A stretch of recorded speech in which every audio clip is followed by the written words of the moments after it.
Alright, so we're back once again today, and as you can probably notice, the feature of today's video is going to be the Tier 9 Alaska. Now this is a very unique ship. The best way I describe it would be unique. It sits at a weird middle point. I think it's a little bit too OP for maybe Tier 9, but again, it's a bit underpowered for Tier 10. So it sits at a very strange point within the game. Now, I was thinking of making a commentary and a guide for this video, going over captain skills, going over modules and stuff, but I don't think I have just enough experience to actually do that yet. As you can probably see, I only have about 50,000 XP on this ship, but what we're going to do instead is that we're going to basically go into a game and I'm going to give you an overview of my thinking while I'm playing the Alaska. The game's a pretty decent game. I think it's about, a 120k game. So pretty average for Tier 9. And I'm just going to go through my thinking, and try and explain, based on all the knowledge that I have, the decisions I'm making and why I'm making them. So, with that being said, let's get into the gameplay. So, we're in game right now, and as you can probably see, the map is, I'm not really sure what this map's called. I think it's, one second, Warrior's Path, but generally the basic layout is straight ahead of us, is a pretty decent spot for the Alaska to sit. Now, the Alaska is an incredibly tanky cruiser, with really hard hitting AP, and not too shabby HE either. So the way I'm going to play this ship is basically pretty similar to Des Moines. You're going to be wanting going bow in with an island either to the left or right of you. Luckily this game we have an island to the left of us, which is going to give me a range of fire over any DDs that even attempt to cap C, but also allow me to shoot any battleships that are trying to flank around the island, or even cruisers. Again, the AP is so effective in this thing that taking on battleships is actually a realistic option. Now, trying to 1v1 a battleship, maybe not, but you can do significant damage and you can mitigate a lot of damage on the Alaska. We started off firing some HE. Again, this is much of a learning experience as anything else. I want to kind of test out, maybe can AP. I don't think the AP can actually pen a Moskva bow in, but yeah, so that's why I'm firing HE. But at the same time, I want to test, how good is it at setting fires? How good is the AP at actually penning stuff? All of these things play into just, a learning experience. So we're just slowly getting into position on the side of the island. We're backing up the Holland. And we get another decent pen of HE on the enemy Alaska, that is. He seems to be giving a little bit too much broadside, so again, I load the AP. Some random torpedoes. Probably should have used my hydroacoustic search there, but we'll get through it. They don't even reach. And there goes a radar. And obviously there's two raiders on this flank, so it could be the Alaska or it could be the Moskva. But again, it's not all that much of a worry. We're already spotted, so again, being radared is not that much of a concern. And generally the role of the Alaska within the greater kind of context of the game is to be a lot more you're kind of like a tank to an extent, but not like a traditional battleship tank.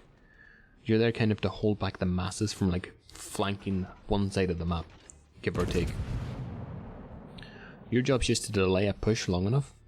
If you're on weak side, your job is to delay a push long enough so that the enemy team gets flanked.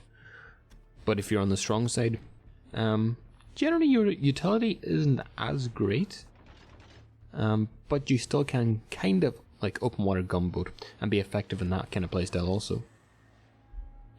And there's different methods you can play, there's different upgrades you can take to actually enable that kind of playstyle a lot more. On the Alaska I play, generally I like to go a lot more tanky. It's just my playstyle. I like being able to just take damage and constantly keep a high rate of fire, so it's the way I prefer to play. But obviously if you prefer something different, you can just switch it up. Not all that much of an issue. We pop the radar because I see C is being capped. And we fire off some rounds at the Ostergotland. We did get one pen, but we immediately switched to HE because anything but HE on DDs is just a complete waste.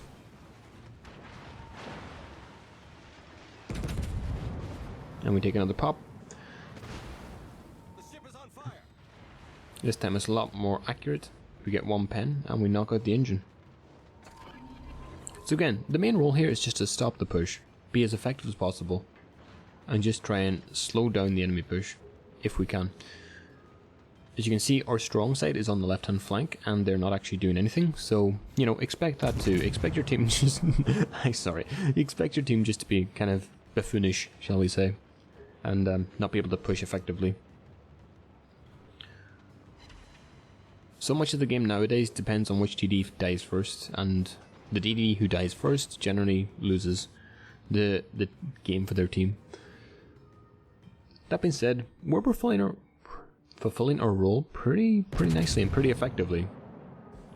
Again, we're keeping a high rate of fire, and even at 16 kilometers, I'm not really worried about the FDG's ability to even hit me, even with the German dispersion buff. So it's not all that much of a worry at this point. Again, we get radared again, but again, there's no risk. We're completely safe in this position. The Minotaur's on our left hand flank, and he's capping B, but I don't think he's going to be much of a threat, even if he does decide to push. Again, the AP on this thing is incredibly strong.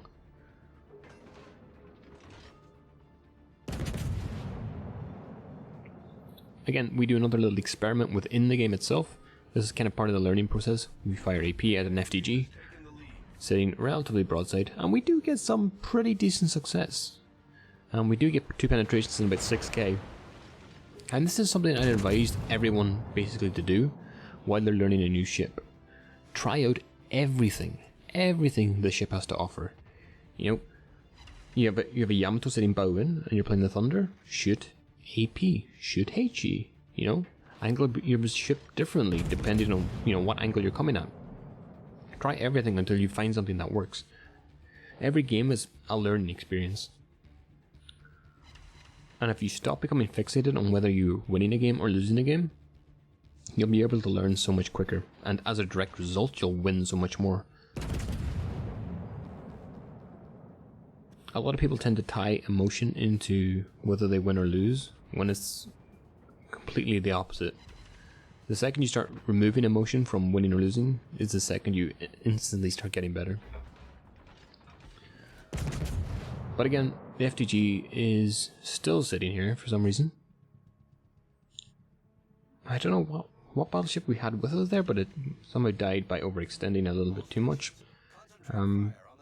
Again, all we needed on that right hand flank is the Smolensk to basically spot, and RBB just to be in a position relatively similar to mine, or even he could push into the cap pretty nicely and cap it and take on the Minotaur and still be safe from, the 3 ships on that flank. But he showed too much angle, he got lit up, and as a result he dropped. And now I realize what's slowly about to happen. And what's going to happen is that those 3 battleships realize there's nothing really, even me, I can't stop 3 battleships in a Moskva, or 2 battleships even in a Moskva, from pushing that flank. So at this point I realize I need to cut my losses and get the hell out of here.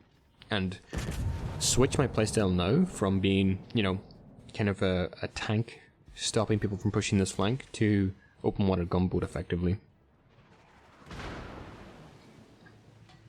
Now this is something I wouldn't recommend on any other cruiser. You do this on any other cruiser, you die.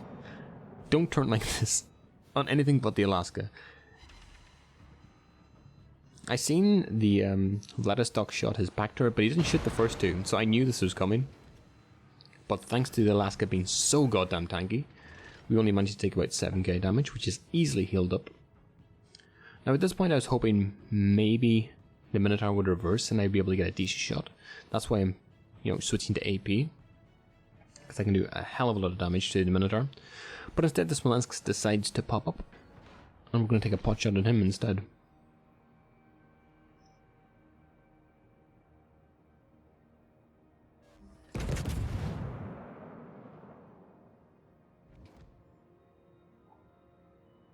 Again, this is about 14 kilometers, so pretty hefty range, and we do get an amazing result. And this just speaks to the power of this AP. It's incredible. But again, see, the push is coming now, and there's not all that much I can do. At this point, it's pretty much GG. If you look above, you can see the game's already over effectively. But again, this ship, I really enjoyed this game no matter how badly it went. It was still a really, really fun game to play. And this ship's so much fun.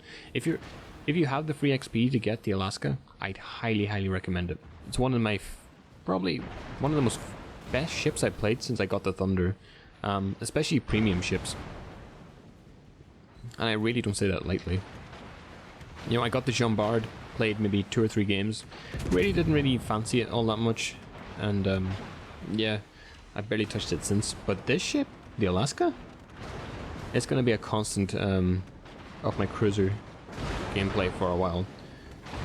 And what game would be complete without a teammate aiding the enemy team? Line up that broadside. I was going to die anyways, but it's always great when a teammate helps out. So, I hope you enjoyed this little commentary, and until the next one,